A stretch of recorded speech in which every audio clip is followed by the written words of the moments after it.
Shalom and welcome to today's Middle East Report. In this programme today we'll be discussing the plight of ethnic minorities both in Israel and in the Middle East.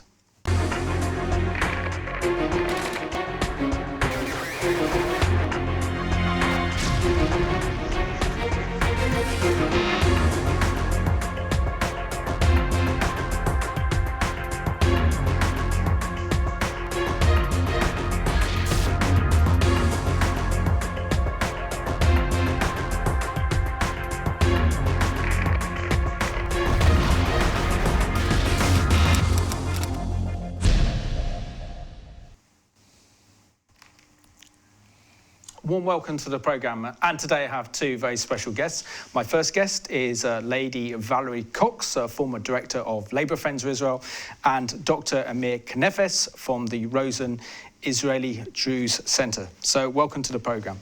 I'll first start off with you, Amir. Thank you for coming all the way from Israel to be on our programme, and you represent a very special community in Israel, that of the Jews community.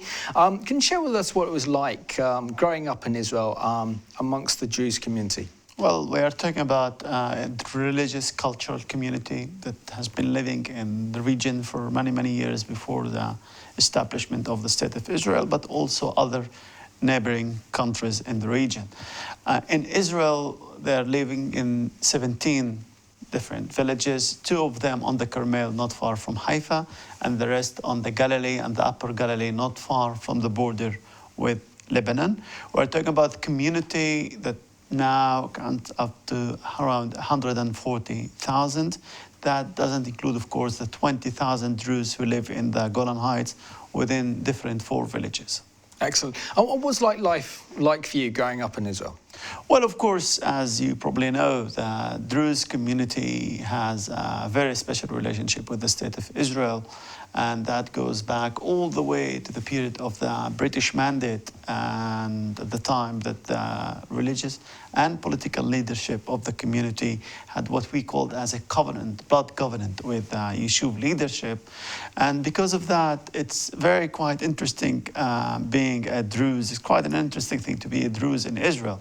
So on the one hand, it's true that you culturally and your first language is Arabic, and you're very much identify with certain issues that are taking place in the regional countries.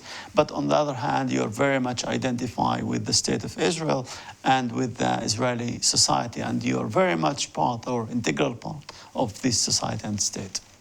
And Lady Valerie Cox, absolute pleasure to have you back on the programme. Sadly, it's been 5 years, and that's my fault since you've been back on the programme. But I know that our viewers very much enjoyed it when you were last on the programme, so I got a lot of good feedback.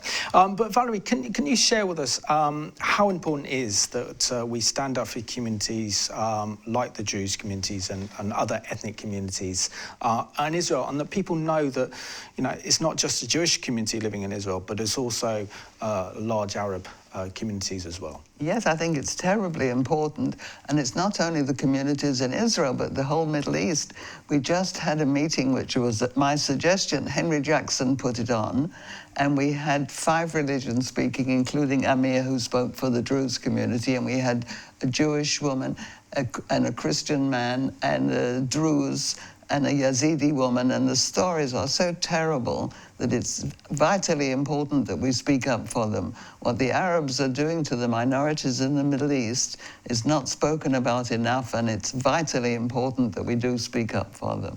Well, thank you for coming today and to speak up for these very important ethnic minorities in the Middle East. Amir, can you tell us about your faith? So, as a member of the Jews community, what are your fundamental and foundational beliefs? Well, we are basically talking about a community that is, as I said, is a religious and cultural community. In that sense, it's a cultural community, so it has its own special uniform and customs. It has special traditions.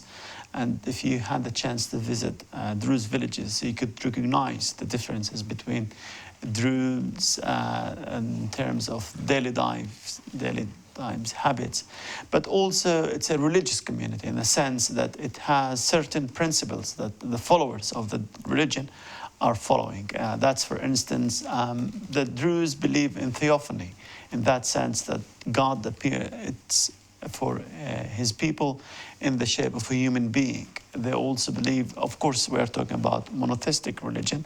In that sense, it's the belief in one God. But probably one thing is significant to the Druze community is the fact that they believe in the reincarnation and the fact the recycle of the rebirth within a human being. And these are together, I would say, the main characteristics that define the Druze community to the rest to other religious and cultural communities in the region. Yeah. And Valerie, isn't it extraordinary to think that the members of the Druze community are some of the best fighters in the Israeli Defense Force, and not only do they serve the state, but they also protect the nation of Israel. As a Jewish person, how does that make you feel? Well, I'm very proud to be friends with the Druze community. I'm very friendly with Amir's uncle by marriage, and that's been a 40-year friendship, which fills me with great pleasure, and I have great pleasure and pride in being friends with Amir. It is terribly important. I believe that the Druze community not only go in the army, but they insisted on being called up for the army, like any Jewish citizen. Of course, any Arab can go in the army if he wants to, but the Druze community have demanded to be called up, and we're very proud of them indeed. Excellent. We have to remember that the Druze community are part, and is an integral part and fully integrated within the Israeli society, and not only when it comes to the security services and security forces.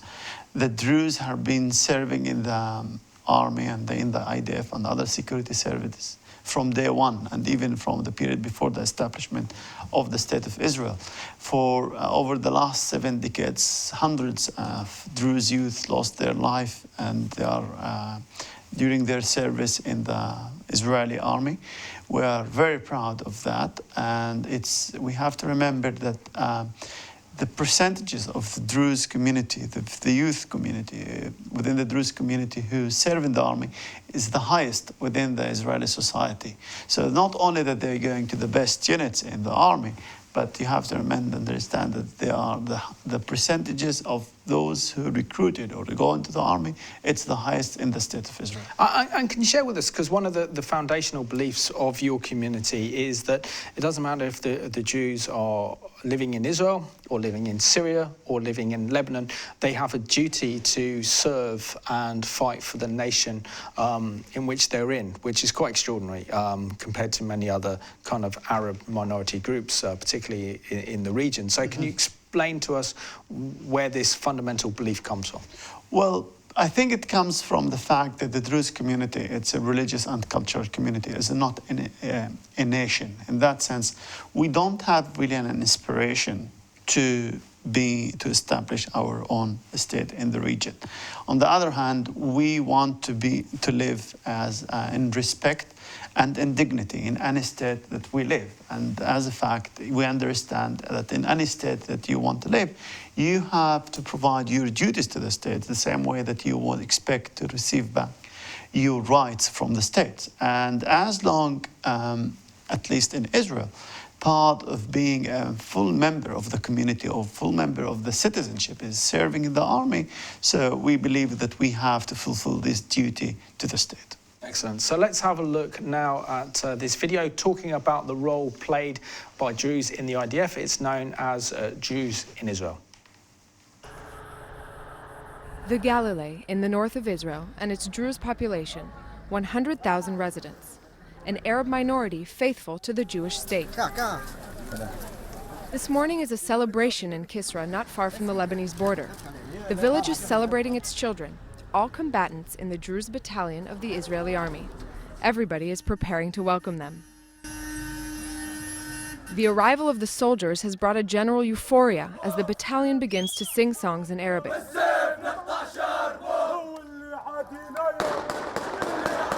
The March of the Beret is a tradition of each combat unit of the Israeli army that completes its basic training.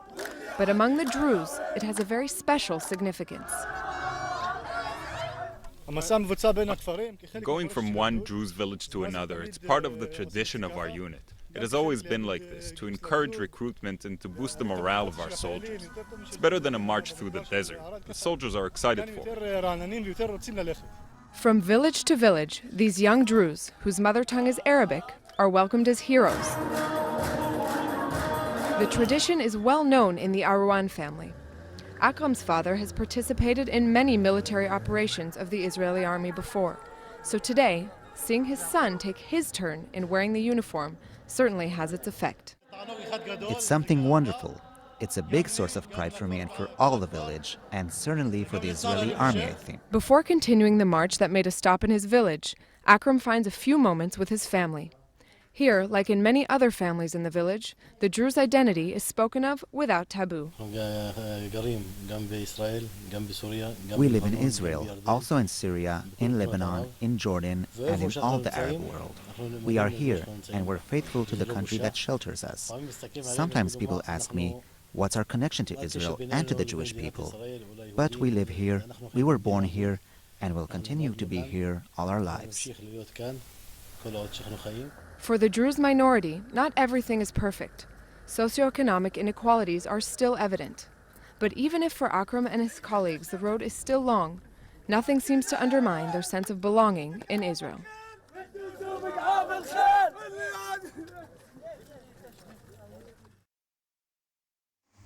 And we have to really hold many of those Jewish fighters that are defending the one and only nation of Israel very much in our prayers, and they do a wonderful job in protecting Israel. Amir, fantastic to see that video clip and the dedication and the love and the pride of wearing those IDF uniforms. You were in the IDF as well in the 90s. Can you share a little bit about your experience and what your role was? Well, I served between 1993 and 1996, mostly within the parachute units. At the time, I was young. It was just after I finished my secondary school. Like my other brothers and father, I served in the army. My father served in the army and then for 30 years as a captain in the police. Two of my brothers are officers and captains in the IDF. And I would say this is the period where you move on from the village or from your hometown to become more integrated within the Israeli society, because, as you know, the IDF plays an important role in the Israeli society in bringing all communities, all groups from different backgrounds together, where we are integrated in one group for 3 years.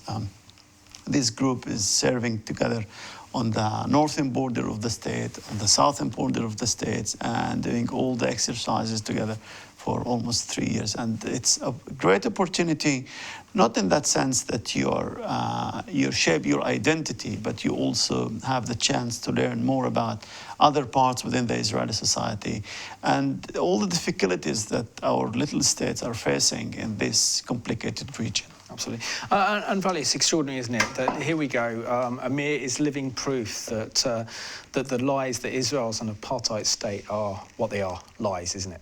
It is. Well, we had a meeting for Zaidan and Tashi, Amir's uncle by marriage, years ago in Parliament, and there were 3 Tory MPs came in and said that why do you serve in the army? You're not even allowed to sleep with the Israeli soldiers. You're not allowed to eat with them. And that's the lies that people have been told. Of course, they're treated exactly as equals, and everyone's so proud of them and thrilled with the Druze. And they tell such lies about Israel that it's really heartbreaking. And several MPs actually believed that story. That's why Amir's doing such a great job in explaining the role of your community, countering these lies that Israel's an apartheid state. Well, of course, you know, I also gave a talk just a couple of days ago on this.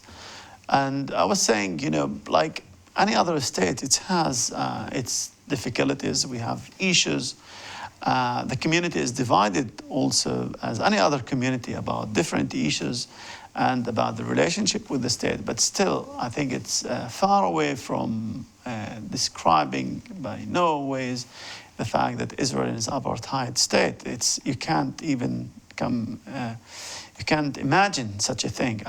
We're talking about a community, for instance, with the Druze communities, that is represented by 4 MKs in the Knesset. You have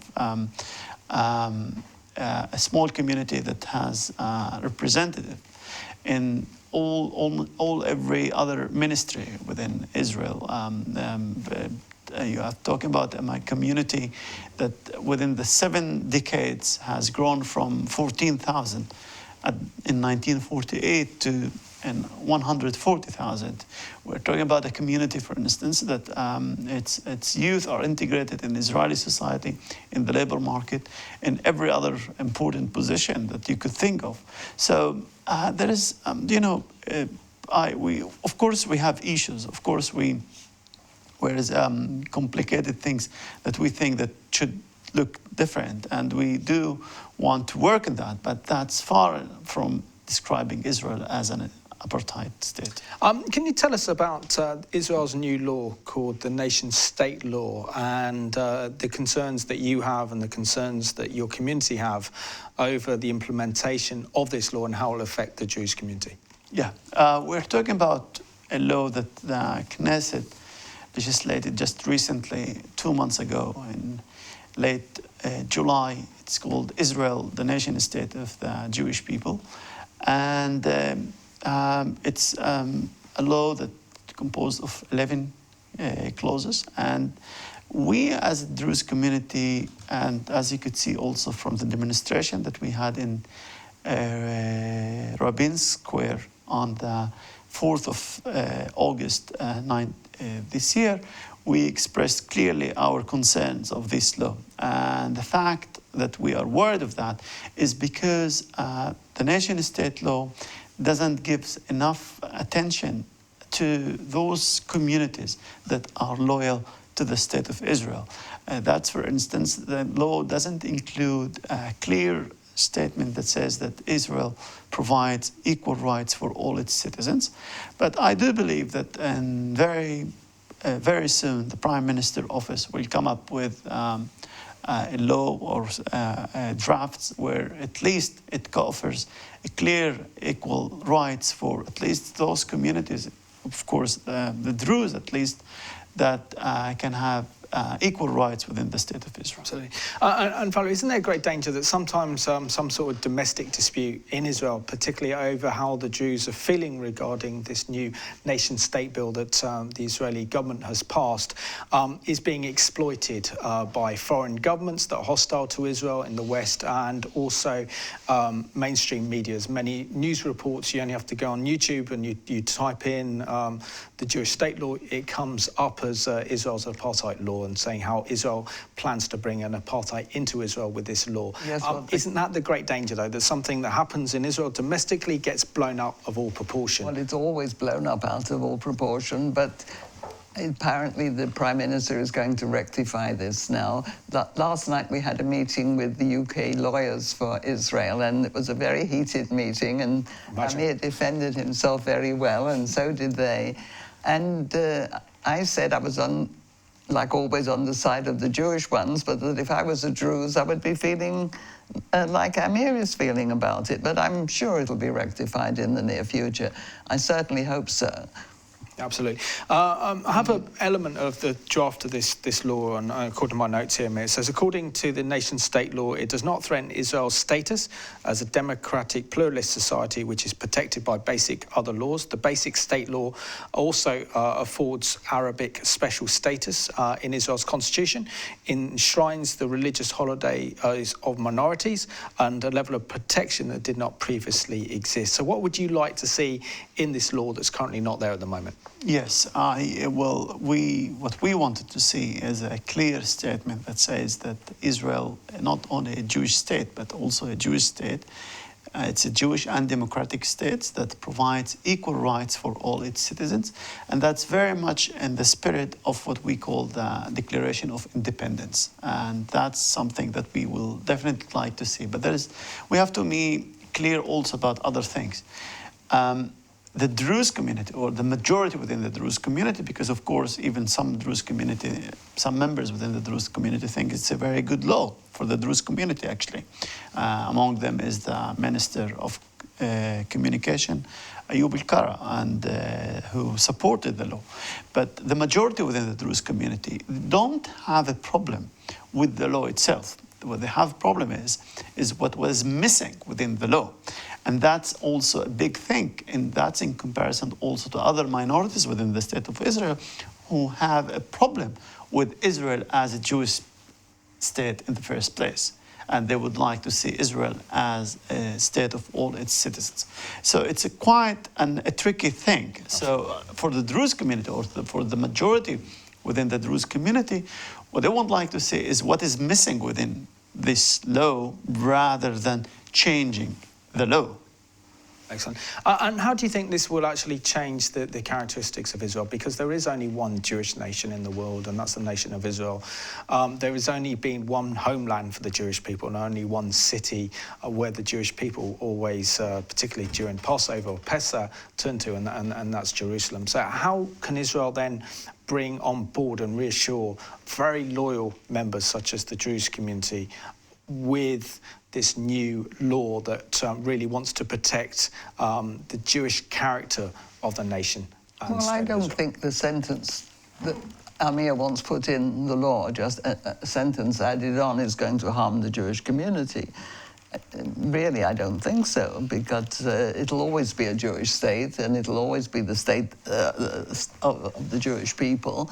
But if it says it's democratic and equal rights for all the citizens, it certainly won't do any harm to anybody. Exactly, and we have to remember. It doesn't seem to be a difficult thing to ask for. Yeah, it's. We have to also to notice that even the Israeli society is not. It's true that the Druze community came as the front lines for against all the opposition of the law, but we have to remember that the Israeli society is divided about the law, where it has the support of the right-wing political parties, where the central left-wing parties, including Yesh Atid and the Labour Party and other Zionist parties, thinks that this law should include, as I said, is also a clear statement about the fact that Israel is a democratic state and a state that provides equal rights for all its citizens. And it also explains why so many Israelis came to the Druze demonstration on the 4th of November, where it was the third largest demonstration in Israeli history. But in fact, 90% of the participants were from the Israeli public rather than Druze. Only 10% were Druze. Absolutely. So let's have a look now at this video, and this one is called Israelis and Jews Alliance.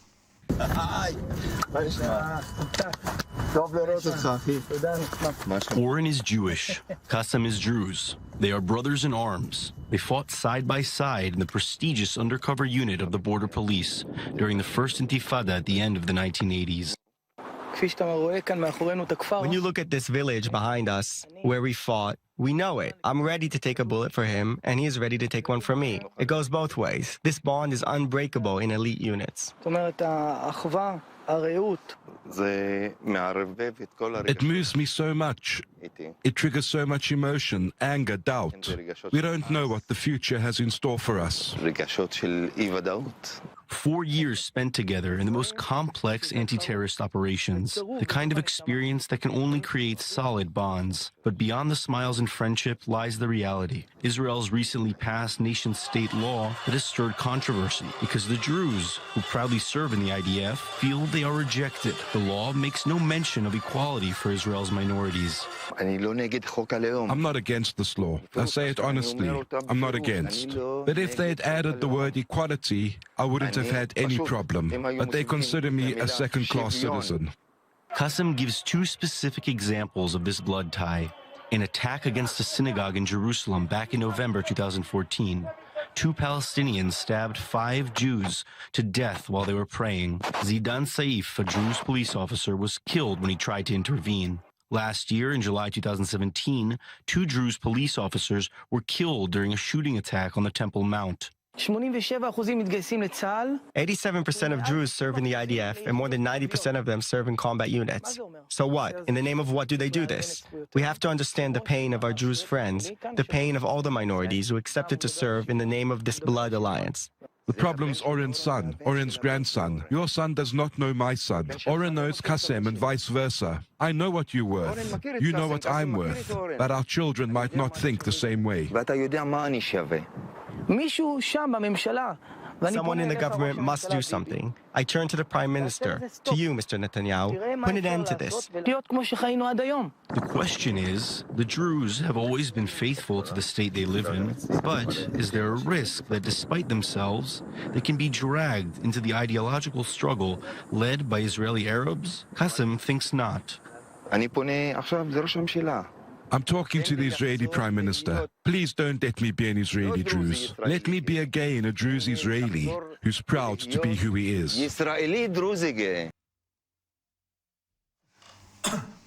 And I just want to go through some of these main points of the new basic state law, known as the Jewish state law, which is basic principles. The first one is the land of Israel is the historic homeland of the Jewish people in which the state of Israel was established. The state of Israel is the national home of the Jewish people in which it fulfills its natural, cultural, religious and historical rights of self-determination. The right to exercise national self-determination in the state of Israel is unique to the Jewish people. The symbols of the state, the name of the state is Israel. The state flag is white with 2 blue stripes near the edges and the blue Star of David in the center. The state emblem is the 7-branch menorah with the olive leaves on both sides and the word Israel beneath it. The state anthem is the Hatikva. Details regarding state symbols will be determined by law. The capital of the state is Jerusalem. Complete and united is the capital of Israel. Language, the state language is Hebrew. The Arabic language has a special status in the state, regulating the use of Arabic in state institutions or by them will be set in law. The clause does not harm the status given to the Arabic language before this law came into effect. And there's also talking about the ingathering of Jewish exiles into Israel. I have to ask you, Valerie, I can't see anything wrong in terms of this new Jewish state law, because I think it's important, particularly in Israel's relations with the Palestinian Authority, and particularly with the rise of the BDS movement that want to delegitimize the state of Israel. And the Palestinian Authority refused to recognize Israel as a Jewish state. So therefore, isn't it important that Israel protects its basic principles of its state and its Jewish character? Yes, I feel the same way, of course, but I have to admit that if I was a Druze, I would go along with what Amir is saying. But as a Jew, I think that, of course, Israel has to protect the Jewishness of the state, and Amir doesn't argue about that, and he always says that he only wishes that the other minorities in the Middle East would feel as good and be treated as well as the Druze community are treated in Israel. So I don't think we're quarreling about any of it, really. Absolutely. And Amir, I agree with your position. I think it would be very nice if the Israeli government in particular recognised the wonderful role played by the Jewish community in their loyalty to the nation of Israel and also defending Israel. But in the Arab world, though, isn't the perception such a big thing? And if we take, for example, Israel's unilateral withdrawal from southern Lebanon in 2000, in which Israel's closest allies then was the South Lebanese army, and Israel unfortunately surrendered the South Lebanese army. We saw the collapse of the South Lebanese army and surrendered that whole region to Hezbollah. And doesn't that then send a message to the wider Arab world that if Israel doesn't protect her closest Arab friends, then they're not going to protect anyone else in terms of the Arabs? Can you explain to us the Arab perception of how this is perceived? Because I think this is very important, particularly in the politics of the Middle East. Well, I agree with you. I think it's quite a complicated situation in the fact that we, as a loyal minority in the state, for the state, we would like to receive more equal rights in the states, including those laws that shows that Israel return with open hands for loyal communities such as the Druze. And I think that also will support Israel within any negotiations in the future with other neighboring Arab countries, but including its stand vis-a-vis all the BDS and those who are trying to put Israel in the corner. But we have to also remember that this law came to the Knesset because of the Druze community. Netanyahu and his government, even though that I think I disagree with so many things that Netanyahu is doing and his government, but still we have to admit that this law in the end didn't come because of the Druze community. It came because of other communities in Israel, especially who supports people out in the cross border of Israel. And that is quite an important point. But unfortunately, the outcomes of this law, that is those who felt that were disappointed or were betrayed, are those who are loyal to the state of Israel, or those who feel they are part of the Israel, as you could see from the movie that you chose earlier, and those who believe that they are part of the Israeli society, they are part of the Israeli identity. They are Israelis by blood, and they want to continue to feel as Israelis, and they want their sons and the future to go in the IDF and to support the state. Because at the end of the day, and that was also what I said to some political leadership from the Likud parties and supporters of the law, that in the end, the law, it's true, came to defend Israel against its enemies. But the results of the laws that you heard, that the law hurt those who are loyal to the state of Israel and those who feel they are part of the Israeli society and the state. Because otherwise, why would you care about how Israel defines itself if you don't feel an Israeli? You see? And we have even subgroups within Israel that they are just a complete outsiders who don't recognize the state of Israel. They are not part of the Israeli society. They don't serve in the army. And we know definitely that they are not loyal to the state of Israel. So they don't care about how you're going to define Israel. Who really care about it is those who perceive themselves as part of the Israeli society and part of the Israeli state. That's very well argued. Thank you, Amir. And Valerie, we have to also, when we're talking about the plight of the Jews, also think for a moment about the horrific plight the Jews are facing in southern Syria, particularly the hands of ISIS and the brutality. One of the attacks in July killed over 200 members of the Jewish community. What is your response to the silence that we're seeing by the international community and the atrocities committed against the Jews by ISIS? It's really shocking. If you listen to the BBC and all they ever say is Israel attacked Gaza. They never say that rockets were hitting Israel every single day of that week. And it's too disgusting for words, really. Unfortunately, when I speak to Jewish groups, I say that you shouldn't expect them to ever speak up for Jews because they won't. Most of the people here won't even speak up for their fellow Christians. When I started trying to organize the meeting that Henry Jackson had and 5 people were speaking, there were 16 religions that turned up there, all screaming and begging for help, that somebody should speak up for them. What the Arabs are doing to the minorities in the Middle East, it's too unspeakable. I'm so sorry I heard all those stories, because you can't sleep at night when you hear the stories of how the Arab states are treating their minorities. Doesn't mean that the Druze should not defend themselves. They should, of course. But the stories of what's going on in the Middle East and the deathly silence from, if you don't mind my saying so, from the Christian community here and all the people here, it's really horrifying. I think the problem is, Valerie, in particular, is that we are living in a post-Christian society now. So, sadly, people don't care anymore.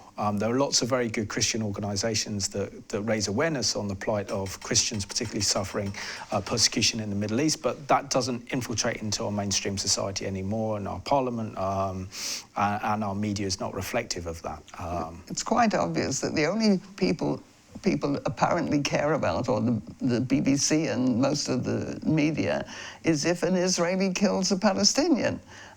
Muslims are being killed all over the Middle East, And the Yazidi women and the Druze women and the stories, why the Druze are just as loyal in Syria, and yet they're killing hundreds of people. Absolutely. Why should they do that? Why should they behave in such a disgusting way? And why do the media here not attack it? Why do they defend the Arabs all the time? I can't understand it. I think there is a big swing back at the moment. I went to the Cheltenham Festival a couple of weeks ago, and there was a Labour Party meeting there, and I spoke up and said about the minority groups, and usually I get thrown out at that point, and suddenly about a third of the meeting stood up and applauded me. And I was really amazed at that. It never happened to me before. It happened in Jewish meetings, but never in public meetings. And the truth is that I believe there is a swing back. Nobody would ever have attacked Saudi Arabia before about Khashoggi, would they? All of a sudden, everybody's annoyed about that they killed somebody, tortured someone to death suddenly, but they've been doing it all the time without a word of protest being said. So I believe and I hope that there is a bit of a swing back now. Well, I need more people like you, Valerie, to stand up and talk. Amir, can you describe probably the appalling situation facing your community in Syria at the hands of ISIS, and also the lack of media coverage on this one is shocking. I agree with Valerie. It's really frustrating is the fact that, you know, we're talking about 250 Druze who have been killed within just a few hours in 25th of July. And, you know, you ask yourself, where is all the media? Where are all the big channels? And we all know that almost every other channel, like the CNN, the BBC and others, have their office in Tel Aviv and Jerusalem, and they cover almost every other stone that's thrown on Israeli soldier in the West Bank or in Gaza. And we're talking about 250 Druze were killed in, as I said, in a few hours. We're talking about 36 hostages, 20 women out of them between 16 and 60, and about 10 kids who are still held by ISIS for more than 2 months now. It's more than 100 days. And you barely heard about it, and there is no even one proper article that you would see in any website that belonged to any media channel in the world. So let's now look at this representative of the Jewish community. This one's called Switzerland UN Human Rights Agency Office condemns the shocking attacks in Syria. We strongly condemn the shocking attacks by ISIL in civilian populated areas in Asweda in southwest Syria last Wednesday. We have received reports that more than 200 people were killed and injured in multiple attacks, including suicide bombings in Asweda city and in various villages in eastern and northeastern rural Al-Sweda governorate. Scores of ISIL militants also raided homes in at least 8 villages in the eastern and northeastern parts of the governorate, shooting and killing civilians inside their homes and abducting women and children. We have received the names of at least 27 women and children who were reportedly taken hostage from Al-Shbiki village in the eastern rural part of Al-Sweda, although we believe that the real number is likely to be much higher than that. That could lead to prison terms of up to 20 years. It is unclear. From a 32-year-old woman. According to eyewitnesses, ISIL fighters initially took women from a handful of houses from Al-Shbiki village and used them to knock on the doors of their neighbors, then entering and killing and abducting more civilians from inside their homes. Photos of some of these abducted women were later tweeted, with threats to burn them alive if the government did not cease military operations against ISIL in western Dara and release ISIL women and men who were in government custody. Okay, just to follow up. The government of Syria to take all necessary measures in line with. We understand that these ISIL militants included many who were recently evacuated and relocated from the Palestinian Yarmouk refugee camp, Hajar al-Aswad, and Al-Tadamon areas of southern Damascus as part of a government reconciliation agreement. The government has reportedly used such agreements in areas it is close to capturing in order to give armed groups the option of either reconciling with the government or being transferred to other parts of the country that are not government-controlled. While agreements putting an end to fighting are to be welcomed, the well-being of civilians must be paramount in any considerations. The transfer of armed fighters with a history of gross human rights abuses and contempt towards international law can mean an increase in the likelihood of violent attacks against civilians, like the ones carried out last week in Asweda. We urge the Syrian government not to put civilians at serious risk through such relocations. And release ISIL women and men who were in government custody. And we are calling on the government to really discharge its duty to protect civilians. What we are concerned about is that a lot of people in Al-Suwaida, which previously was a rather calm part of Syria, a lot of people are very, very angry, and they are threatening to take the law into their own hands if the government is not seen to be taking concrete action to protect them.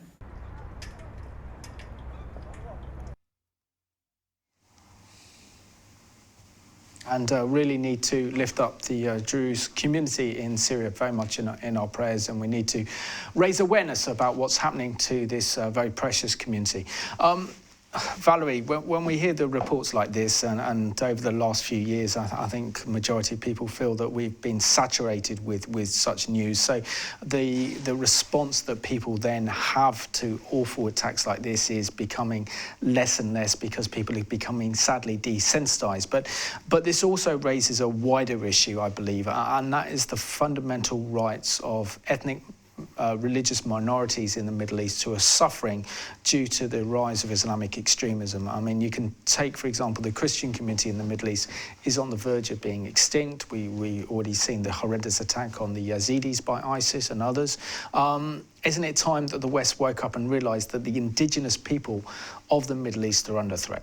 Of course it's time. It's well past time. But the only people they seem to care about is if an Israeli kills a Palestinian, then everybody's up in arms. But there was when the Palestinians tried to fight their way into Israel recently, and I think about 65 of them got killed, even though they admitted that they were all Hamas fighters. Every single program, every radio station was up in arms and saying how terrible. And Jeremy Corbyn said that this is a war crime and they must be arrested. But he knows what's happening to the Kurds. He's been to Kurdish meetings and he's never said this is a war crime, people must be arrested for killing the Kurds. Not one word about that is ever spoken.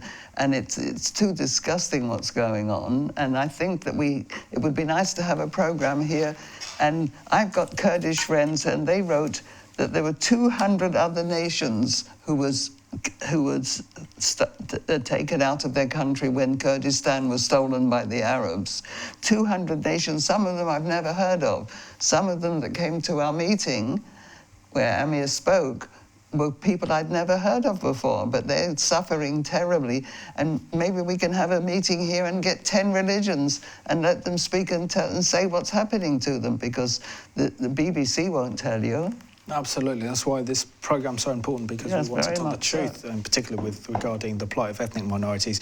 And Amir, when we look at the war crimes and the crimes of genocide committed by ISIS, whether this is against the Yazidi people, whether this is against the Chaldeans or against the ancient Christian communities, isn't it important the international community act and define this as genocide and actually try ISIS members that are British or European so that they can face war crimes and they can also face crimes of genocide?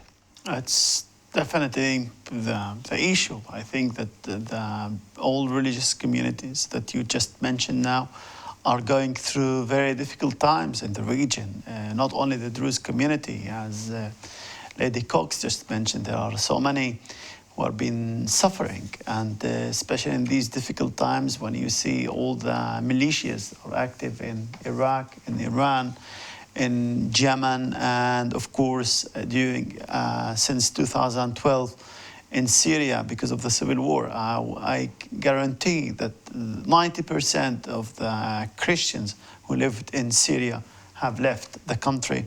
We know very well about the immigration that the small minorities that live in Lebanon has been doing for many years, and they left the country that has been taken a long time ago by Hezbollah and controlled by Hezbollah.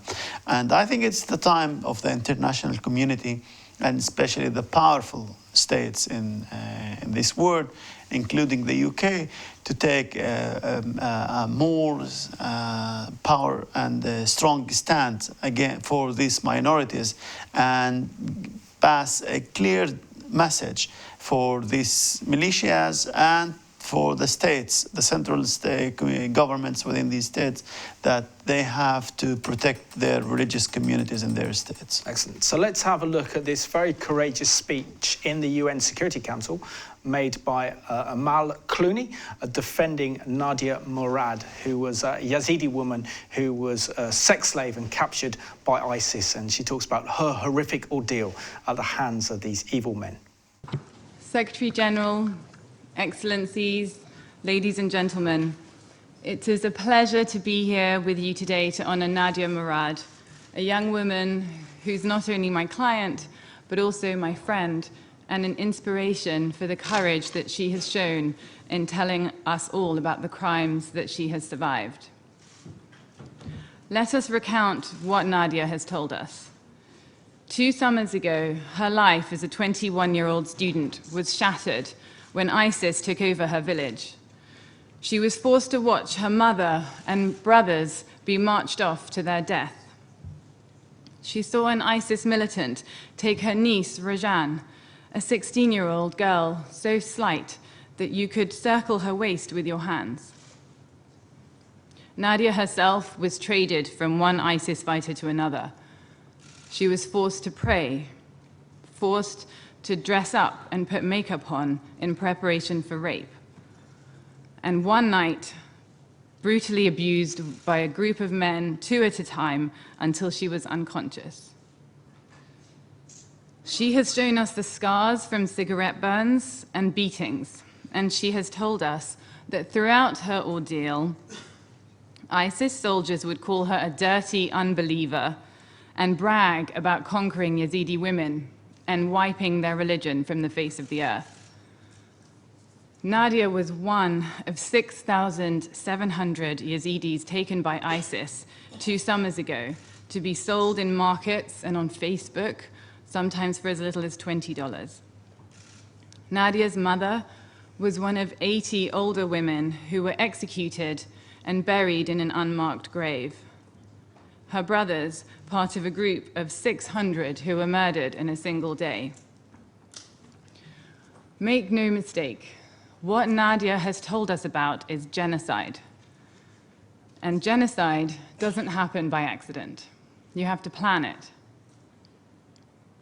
Before the genocide began 2 years ago, the ISIS Research and Fatwa Department studied the Yazidis and concluded that, as a Kurdish-speaking group that did not have a holy book, they were non-believers whose enslavement was a, quote, firmly established aspect of the Sharia. This is why, according to ISIS's warped morality, only Yazidis, unlike other minority groups, can be systematically raped. What followed was a bureaucracy of evil on an industrial scale.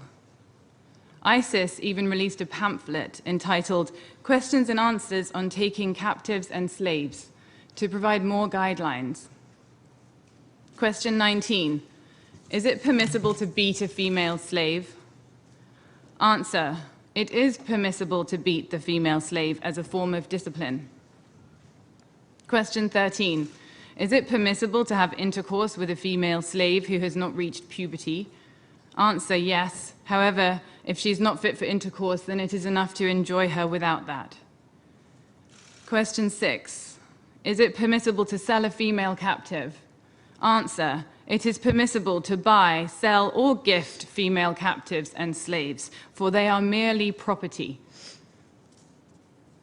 This slave market is still running today, just a few hours away by plane.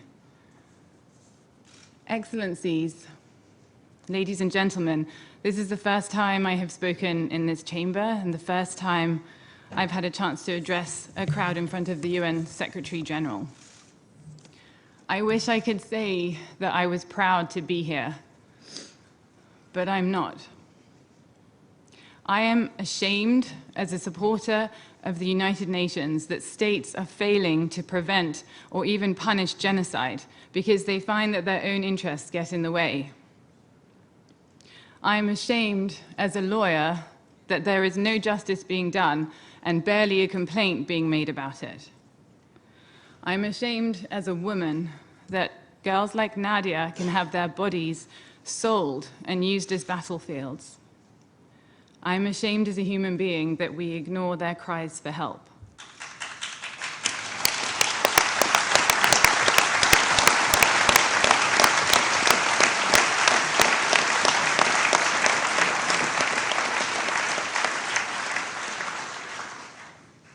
We know that what we have before us is genocide, and we know that it's still ongoing. We know exactly who the perpetrators are. They brag, ISIS brags about its crimes online. We know that these perpetrators have no political support from any of the powerful states. And there is no one more blameless than a young Yazidi girl who has lost everything and who today comes before you and asks for your help.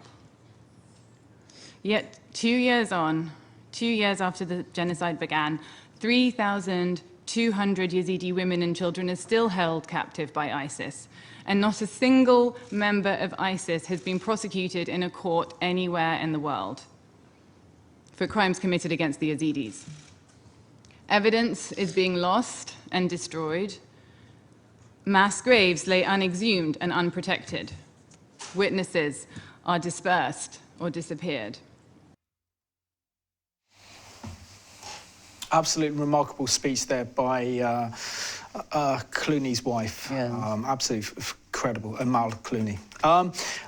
Closing minutes of the programme, Valerie, how important is it, for example, that action is taken in both the House of Commons and the House of Lords to prosecute members of ISIS for war crimes and genocide in order to ensure that something like this doesn't happen again? Of course, it's vitally important, and I think I would call upon the Muslim community of England. Why don't they have a demonstration once to say that it's not done in their name and they don't want these things to go on? I think it's about time we ask the Muslim community here to speak up as well, and as well as the politicians and the media. Of course, one must demand that all these things that are happening. Some of the stories I heard from the Yazidi women are so horrible. One woman was sold on 5 times with her 4-year-old daughter, and they had to be raped in the bed together. And they told her that if she doesn't keep smiling while her daughter's being raped, they'll kill the child and throw the body out of the window. The child died in the end anyway, but the mother is in such a terrible state of what she had to live through with her little daughter. And it's about time that we all spoke up, and I call upon the Muslim community to do so also, to say this is not, of course most Muslims don't want these things to happen, but let them speak up and let them have a demonstration and let them march about it. Down to the last 2 minutes of the programme, so within a minute, Amir, what role can our viewers play in defending the rights of minority groups in the Middle East, such as your community, the Jewish community, and particularly where we've seen crimes of genocide committed? Well, that's exactly what I was thinking when I was watching this movie before, is that I can assure every other person in this world who accuse Israel for being apartheid, that since the establishment of the state, it's been 7 decades, and I can assure you not even one Druze woman has been touched by any Israeli officer or citizen. Not that we're saying about the flourishing of the community over the last 7 decades and its integration in the state, but that's one side of the story. The other side of the story, of course, I think we have to make it clear to the international communities that these religious and religious communities, minorities in the region, have the full right to live in respect and dignity. And I wish that they have the same respect and dignity that the religious minority lives in Israel as in other Arab countries in the Absolutely. Amir, thank you so much for being my guest, coming all the way from Israel to be on the Middle East Report, and Lady Valerie Cox as well for being on the programme. And thank you for your bravery and your courage to speak out. May it long continue. Thank you. And I just want to thank you for all watching today's Middle East Report. We heard about how the Jews community in Israel is flourishing, but also how the community is suffering today in the Middle East at the hands of ISIS, and how we have to appeal to our governments to act against the crimes of war crimes and genocide committed by ISIS against the Druze, against the Yazidis, against the Christian communities and other minority groups in the Middle East. So thank you for watching today's programme.